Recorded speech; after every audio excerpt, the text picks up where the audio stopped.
everybody, I'm back. It is What If Wednesday, and I'm bringing you some member mail today. So this is a Q&A session, a little bonus session for your What If Wednesday.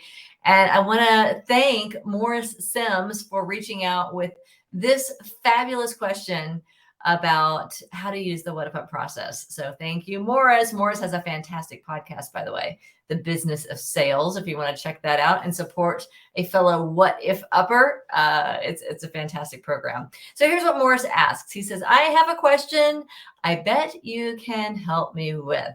He says, what do we do after we what if up something?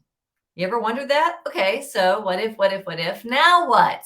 What do we do after we what if up something and you build all the what ifs around it? How do we take those what ifs and use them going forward? So I'm Mindy Audlin, founder of the What If Up Club, author of What If It All Goes Right. And if you're new to our process, the way it works is you can do this on your own. We do it in community because why not? It's more fun and it's more powerful to do it in community. But you can do this on your own as well. The way the process works is you identify something that you want, and then you generate as many what if ideas as you can, activating your imagination to generate possibilities for how you can move forward. Those possibilities can be strategic. They can be about resources. They can be an internal shift. They can be more esoteric. They can be anything. It's your imagination. They can go anywhere. So we do that. And in our what if up circles, we do that for a set amount of time with given parameters around how we interact together. And then we get to the point where the answer to your question lies, Morris. So Morris says, what do we do after we what if up something? Is it just what if, and then on we go with our day? Well, it could be, because what happens, first of all, when you step into the what if up process is it elevates your energy. It elevates your frequency so that whatever you go into the day, from your what if up circle, you're going into it with a different energy than you had before. So even if that's all you do, it is beneficial. You can go into a what if up circle and just enjoy the energy of the circle and walk out feeling uplifted and empowered and excited about the day. And if that's ever happened to you, then post something in the comments and say, yep, I know what you're talking about. Been there. It's a pretty universal experience as people feel better out of participating in a what if up circle, or even just using the what if up process. So that's a benefit in and of itself. I have a feeling that, Morris, you're asking something a little more specific though. Like, what do I do after I have all these ideas? What's the next step? It might be that you take in the ideas and you just go into your day and see what happens. Or it might be that there's an idea or maybe a couple ideas in the mix that really gets you excited. So we move from imagination into discernment, into mindfulness, into tapping into our wisdom, the wisdom that's going to let us know, okay, of all of these possibilities, what is mine to do next? That is in the realm of your heart. That is your gut. That is the way it feels when you think about the idea. What we're looking for is congruence between here's where I want to go, here's the idea for what's possible. And as I think that idea, my emotional state resonates with it. There's a buzz, there's excitement, there's enthusiasm. We call that congruence. When you get to enthusiasm, then you have congruence between the idea and the wisdom. Your wisdom is saying, yes, that's the one.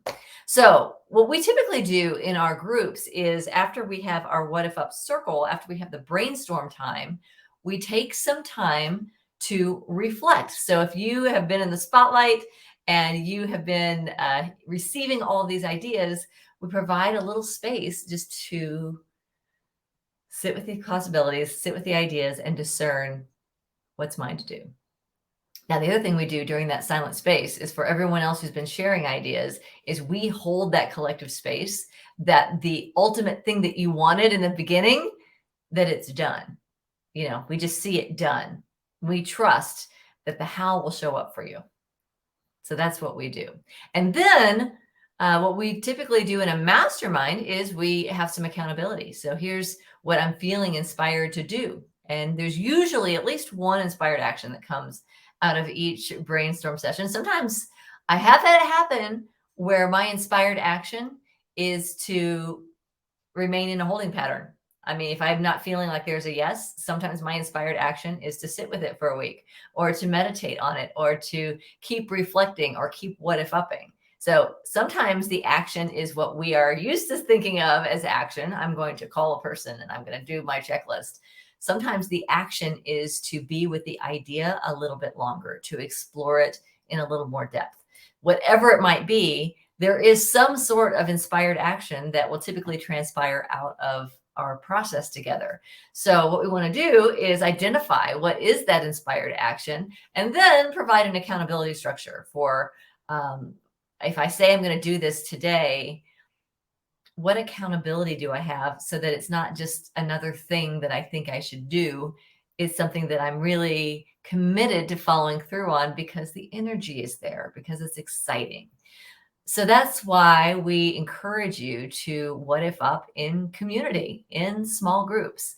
And we have small groups. We can form small groups. There's information about that at our website at what-if-up.org. If you're not a member yet, that's the place to join as well. Everything that that you need is right there available to you. And membership is free. So jump on in, find a group. And if there's not one that meets your needs, then look into starting a group.